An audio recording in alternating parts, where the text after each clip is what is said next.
There I was on the tarmac at San Francisco airport, clutching my baby. I had never been to San Francisco before, and I was about to start a new life. What was I doing there? Well, we lived in New York City. That's where I was born. I never expected to go anywhere else. But I married a man from the Midwest who had fled the Midwest because of its conservatism. And we had a wonderful time before we had this kid. And then he looked at me and he said, New York is no place to bring up a child. I said, well, I grew up here. But I kind of thought about it a little, and I realized that he was thinking of untrammeled freedom. This was back in the, early 60s. And I was always under scrutiny when I was growing up. I mean, when I was a rebellious adolescent and tried to sneak in late, the doormen would tell my parents where I had been. But I was a New Yorker. I had this map in my head, like the cover on that magazine that it looks like the United States, but everything in the middle is New York City, and everything else is squashed around the edges. But my husband knew me very well, and he was clever and determined. And so he said, "Well, Nishama, theoretically, if we were going to live somewhere else, where would you think you'd like to live?" And I said, "I need the ocean." And there's Boston, which I had been to.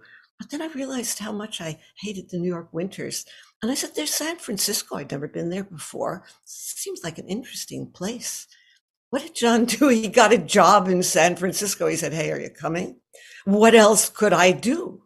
I mean, there I had to give up my friends, my family. I wasn't that fond of them, except my mother did send the maid every 2 weeks to help clean up the little flat we lived in, and my dancing community. I mean, how could I leave these behind? But we were going. And he went early to pick us a place to live. This is not a good idea. No matter where his heart is, most guys don't know about this stuff. And so here was the place that he chose. I mean, it had some good points. It had a big farm kitchen. It had a garden, but it was on a very steep hill. And I didn't know how to drive. I was a New Yorker. So my conveyance was this kind of magisterial perambulator worthy of the Queen of England.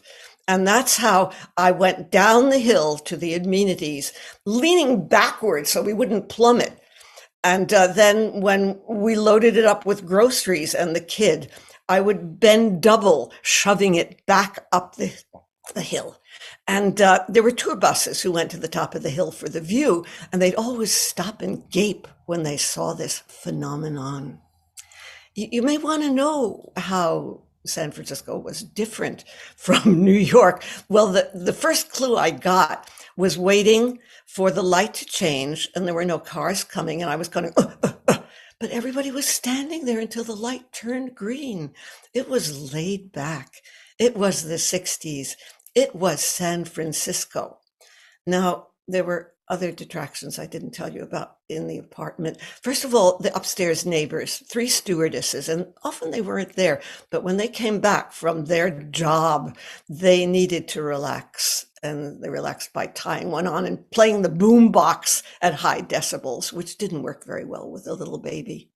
And yes, indeed, it had 2 bedrooms, but the other bedroom where we were going to put the kid, I think it had been thought of as a man cave. It was actually dug out of the side of the hill, and it had a bar and bar stools in it, and it was very cold and very damp. And so when my mother came to visit, my fierce New York mother, she took one look at where we had put the kid with his streaming nose and his hacking cough, and she said, this is no place to bring up a child. And so I got into the car. I had learned how to drive, and we cruised all around San Francisco. And my fierce mother found us an apartment to rent that we could afford. And so we made that leap from the high hill with the stewardesses, with the damp room, to a very nice flat in a neighborhood that was a lot more family friendly. And we lived there for 9 years until the landlord claimed it back.